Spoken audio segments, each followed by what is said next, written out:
Hi everyone, welcome to this April portfolio update. I'm really sorry this video came out very late, but I had other stuff to do. Anyway, I will try to tell as like the same thing that I've written in my blog, so it should be exactly as if it was just right after April. So today, in the past, I didn't want to get up, and when I checked the markets, I understood why. Last month, I said that it was a good month. Well, it was just a fake, a ray of false hope made to crush you down just a few weeks later. It has been 6 months of bear market. This is something a bit new for me, because I've never seen such a prolonged sale. So what to do? What are other people doing?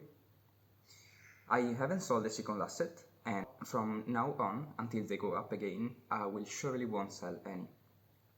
But for the first time, I'm reflecting on my strategy and if I should have sold. Because a friend of mine sold since he had a hunch that we were entering a bear market, and he successfully locked some of his gains. And it's not the first time either that some of my friends actually successfully hunched a bear market would come next. And it was the same for Duffy Kingdom and Jewel Price. So another friend who told me that he sold, and he was actually correct. So am I too greedy? Am I just dumb? Let's try to understand what happened and what could I have done more. First of all, a little bit of introduction for anyone who doesn't know me. My investment strategy is blatantly copied from great investors and a little bit adapted to my personality. It can be summarized in 3 rules. The first one is invest in what you know. The second one, invest in what you believe. And the third one is after you invested, do not touch that money. So invest and forget. I don't watch constantly the markets, and that's why I probably will not have some great returns over time. However, this is a style of investing that does not require much time of dedication, and this works perfectly for me. Regarding the books of the month, well, I just discovered a little insert of an old newspaper, and the title was How to Invest in a Recession Period. And incredibly, I found that the major concepts were still the same. So invest in what you know, invest for future growth, metrics are not everything, but still there were some nice differences. First of all, an average investor who started in 2000 would have performed better buying bonds than stock. So that's really new to me, because I've always been told that in the long run, stocks outperform bonds. So why in the decade 2000-2010 would it have been better to buy bonds? Well, and also, secondly, the insert's writer discouraged to buy big tech, because everyone was buying them and they were extremely overvalued at the time. However, now it doesn't seem to be the same case anymore, since funds receive a penalty when they have too much exposure on a single company. And thus, big tech are not really that much overpriced, because funds which manages the most of the money need to split them in every single stock. So like a really big tech firm like Apple must have something like the same size of a small risky business. But obviously one thing is investing $1,000 in Apple, who have like a market cap of $3 trillion, and another thing, $1,000 in a very small cap company. They cannot be the same, obviously. And that's why probably now big tech is not overvalued, and some even think that it's undervalued. So, by the way, this book, this insert, made me really reflect. Because if we would have looked at the past, knowing that usually financial tools that underperform the market switch periodically with tools that overperform it, should we buy bonds this time? Or is it already too late? I try to find some nice positive news and some negative news, just to have an overall feeling of what the market is doing. So regarding the positive ones, we found out that Australia finally accepted spot investing in Bitcoin ETFs. And for the second one, the one that amazed me the most, we have that in Portugal there was a new regulation of the Order of Notaries released last month, so in March, and now you can buy apartments directly in crypto. without any conversion to the fiat currency, so like euro. And Nuno da Silveira Vieira, lawyer and partner in charge of the legal intelligence practice area at Antas da Cunha Equia. The pronunciation will probably be bad, sorry for any Portuguese that will listen, probably won't be any, so that's better. This type of business will have an exponential increase, and Portugal is showing very promising signs in terms of digital economy. We therefore believe that this operation can be a great opportunity for growth and value creation. So practically, we can finally buy apartments directly in Bitcoin. And obviously the buyer as well as the sellers need to publicly announce their wallet. Okay, so the pseudo-anonymity of Bitcoin would be lost because everyone needs to reveal exactly where someone is holding their money. Okay, but I mean, this is normal because if we want to have Bitcoin legalized, we need to accept that governments can actually see what we have, obviously for taxes purposes and money recycling purposes and stuff like that. And I'm quite good with it because obviously anyone can still create a new hidden portfolio just if he really wants to have privacy. The third one is that Central African Republic adopts Bitcoin as a legal tender alongside the CFA franc. Right? Outside the usual uneasiness of the International Monetary Fund, IMF, which is always present when talking about crypto, right? They are always against it. Experts are actually adopting this move because it could not have the desired outcome of making people move more money around. And it could be a flop similar to what happened in El Salvador, especially since in Central African Republic not everyone has access to internet. So it's a good thing that they started adopting Bitcoin, but you know, it's like maybe they just want to have attention or stuff like that, and it could be a flop. We have that Opera browser integrates with BNB blockchain. Okay, now its users can now trade BNB as well as access all the dApps in the BNB ecosystem through their browser wallet. Okay, it's nice to see this from Opera, but I don't think that really matters because, you know, people who really wanted to access them, they would just have installed MetaMask, the go-to wallet. So it's nice, yeah, and this will probably make another share of users get near the cryptocurrencies, but it's not that revolutionary. But still, it's a nice thing to see from Opera. Instead, regarding negative news, we have that in Argentina there has been seen some controversy in the accepting of cryptocurrency. Previously, they said that they want to expand the use of crypto and maybe give salary payments in Bitcoin. Okay, so they were really crypto friendly.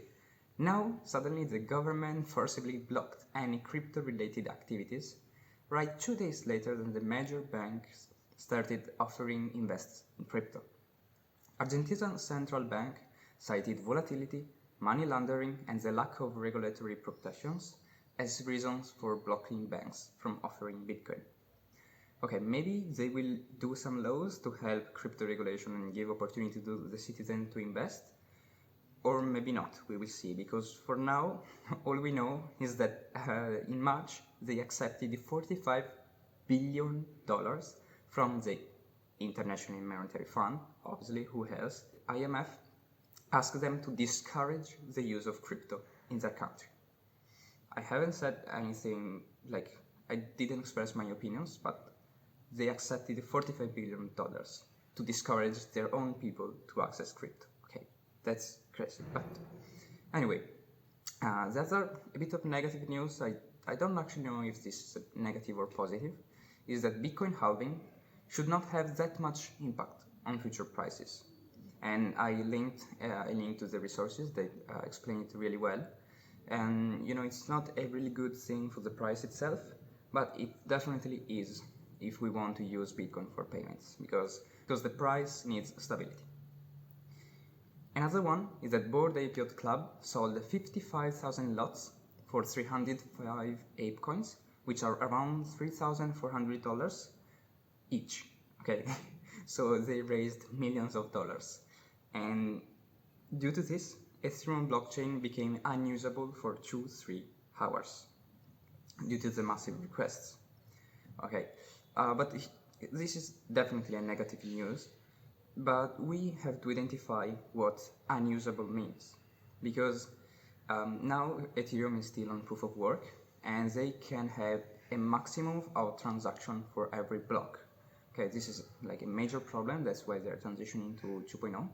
And for unusable, I mean that there were so many transactions, okay, that Ethereum blocks became congested, and obviously the gas fees skyrocketed, and normal people would not be able to do the normal transaction anymore, because they would have to compete with such incredible gas fees. Okay, that's why it became unusable. But it wasn't really unusable. It was just that other people were using it heavily for this short period of time. Ethereum was still alive, okay, and this is a great benefit of proof of work. That's why some people are worried for this transition to proof of stake, because it might not be this resilient. And for the last negative news, we obviously have to talk about Luna. Okay, the DeFi and the stablecoin. Okay, it's a very broad market that is in expansion, and each coin works in its own way.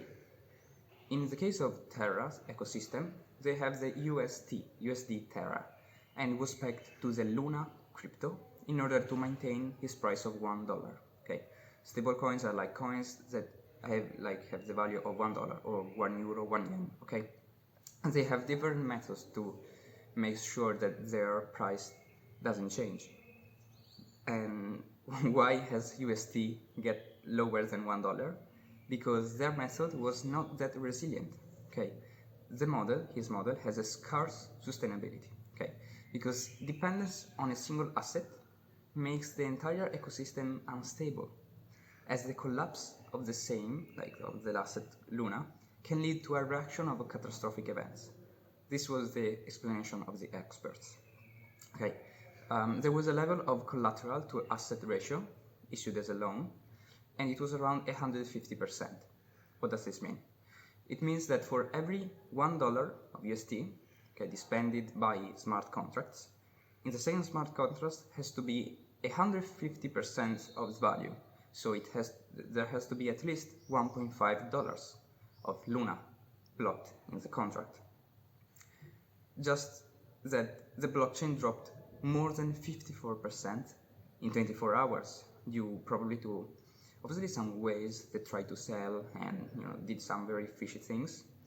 But the problem is that since it became less than 55%, the price of USD fell as well. And this leads to another. People were scared that they could lose money even if it was stable coin. It was not a stable coin anymore.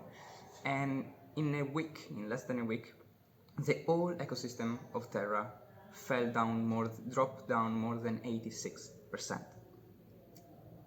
So they have a TVL, total value locked, of 30 billions. Okay, $30 billion were put in such ecosystem, and less than a week later, they were below 5 billion. Okay, it was a complete loss for them.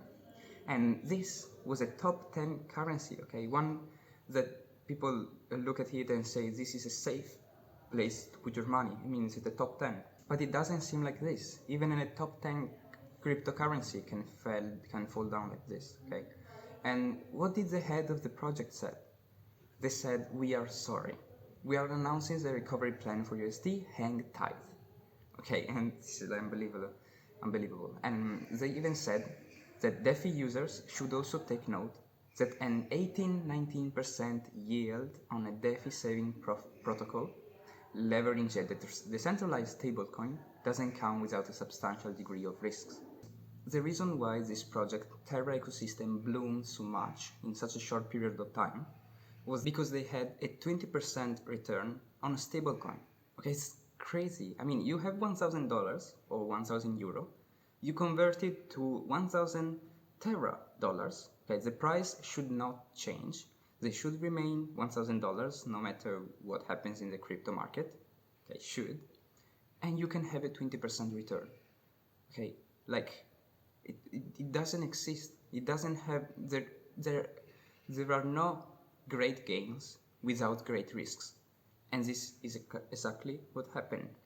The value went less than $1 for each UST, and then the project just collapsed.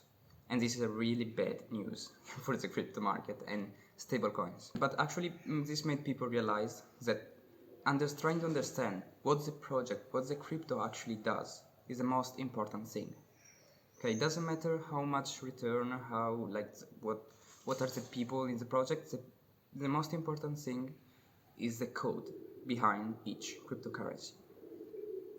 As for any other portfolio update, I also put some graphs of market caps, starting from Bitcoin and Ethereum, obviously, and then all the other major cryptocurrencies that are not stable coins. Okay, this is because like stable coins are just a little part, and I think that maybe BNB and CRO, because I invest in CRO, so I have to put CRO, and also Ripple, and obviously total market cap of crypto would be more important. For the total market cap, we can still see that it's over the what was in 2019, and the same for the DeFi market. Actually, the DeFi market increased a lot than the previous years, and this is obviously seen in the stablecoins index market cap. Okay, the stablecoins have just blown so much that it's incredible. And actually, in this graph here, you can see that the UST just plummet as a rocket. So regarding what I did in this month, I buy $50 of Amazon because Joseph Carson had actually put a very good argumentation regarding his bull case, and it was just right before its earnings, of Amazon earnings. And obviously, guess what? The earnings were bad even for Amazon, so my $50 became 47 or 46. Okay, but it shouldn't matter that much because they are I understood what Joseph Carson was saying. Amazon is completely changing his operations, and they want to allow anyone to use their own transport system to send goods. Okay, Amazon could really become the most important transportation of goods agency in probably America and Europe as well. Okay, if this happens, their gains will increase a lot more than just now, and so the $50 will probably become, I don't know, 70, 80 in maybe 2-3 years. I don't know, we will see. What I sold was the Discovery. It was a stock that I didn't really want to sell, but I couldn't even receive it. Okay, it was a new stock that has been created by the merge of other stocks. I should have received some of it because they issue this share, one new stock of Discovery would have been issued for every 3.9 stocks of AT&T, which was the company that I was owning. And guess what? Obviously, I had 3 stocks of AT&T. Okay, so I couldn't receive any, and they gave me cash settlement. So the cash settlement was of $16, and it's something, okay, but it's still a terrible investment because overall I think I gained €5 in 2 years, having invested 60 or 70 euro. Yeah, I invested something like 70 euro, and now I have 54 euro plus 22. It was the 16 plus dividends, and it's not really that much of a gain compared to maybe Apple or JP Morgan stock, which has double the money. Okay, but still, I'm learning. Okay, and related to the business, now finally millionairein10years.com is findable in pre-search because I use the 100 pre that I gain using putting a node into keyword staking. So now if you search millionaire in 10 years in pre-search, you should see my website at the top, and that's really good thing. I'm very happy about it. So in this portfolio update, I also put a portfolio allocation. So we can see that now the crypto sector is 72%, and that's quite obvious because we are in a bear market and crypto are more volatile than stocks. But luckily, the percentage of the exposure both for stocks and crypto haven't changed. So even if the overall market is going down, my companies, the companies that I invested, are still resisting, because if they were not, we could have seen Luna that one slice of the pie should just disappear. Okay, that's when troubles really come in. but still we have like crowd that has like 52% of the overall portfolio exposure. This might change this month because they changed many of the good aspects of the company. They now just became a normal company, so maybe some people put out some money, but we will see, because they are doing such a great amount of advertisements that maybe there are even more people coming in and putting money in crypto. Okay. Regarding the portfolio history, we see that in finally, like, we are still a little bit below than the heights of December. The capital gain now is practically at the average of what I invested. Okay, this is not really a good thing, and maybe I think that this month, on May, it will probably be even lower than the amount of money that I put, so I will be in a loss.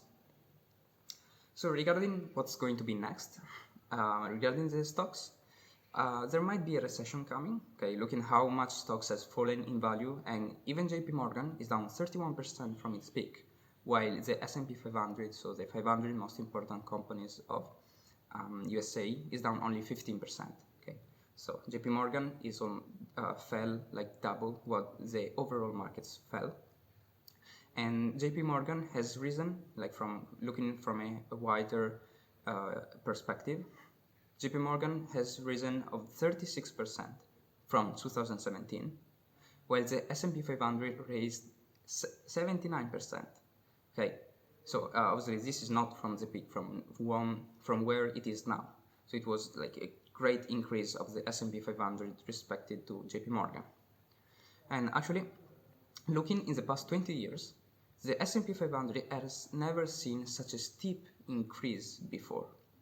And this was great, okay, but in the next 2-3 years, the price might not increase anymore. Maybe it can fall even more, it can fall even more, but nonetheless, I will keep buying and converting the majority of my money in profitable assets instead of currencies, okay? Because in my opinion, it's just where I'm going to put my money. Am I going to keep it in currencies, or am I going to put it in other type of assets? And I would prefer other type of assets. Because even if in 2-3 years the price is not really going up, I am sure that in the long run, if you put money in something that creates value and creates other money, they will obviously grow much faster than just keeping it in euro or dollars. Regarding crypto, Bitcoin has recently touched its 200-day moving average. Okay, it has fallen down this much, and historically, this place has been a very great time to buy. Okay, the real question, obviously, is how long will Bitcoin stay in such a range, or even is it going to fall down? But like, as I already said, historically it hasn't fell down more than what is now. As I said prior, I don't think that we will see another Bitcoin winter. This is merely my opinion, looking at how many institutional investors want to buy Bitcoin. Okay, there is some heavy resistance from the international monetary policy, which obviously, since they will lose a lot of power if Bitcoin would suppress fiat currencies. And so this is the war between people who want to use Bitcoin and people who want to deny its usage. I have no idea, but I think the people who want to use it will win. There are many more people that want to use it, that understand its potentialities. What will I do next? Well, after finishing the course on how to become an IT system specialist, I have to work in an internship, so the majority of my time will be spent there, and this is why I couldn't really upload any videos. I'll learn how to set up a server for real, as well as some to do like penetration tests, and maybe even how to create a managed website for the businesses to get some extra money. So these are all projects that I'm currently working on. And regarding millionaire in 10 years, I still have the projects of what is proof of work, what is proof of stake, and what will happen with Ethereum 2.0. Also, I want to do something like, is it true that higher risks mean higher rewards? Because for sure, higher rewards means higher risk, but it's not really the same for the opposite. And also I want to do where is the best place to invest in crypto, and I will just tell you now that it is probably ho.com. It is like a company in Singapore. No one is talking about it. I have no idea why, but they have like a 9% APY, so 9% increase over 1 year of time if you put bitcoins. If you put 1 bitcoin, you will have 1.09 bitcoin at the end of the year. And this is incredible. I mean, no other companies is having such high yields. This is all for the video. Thanks for watching and see you next month.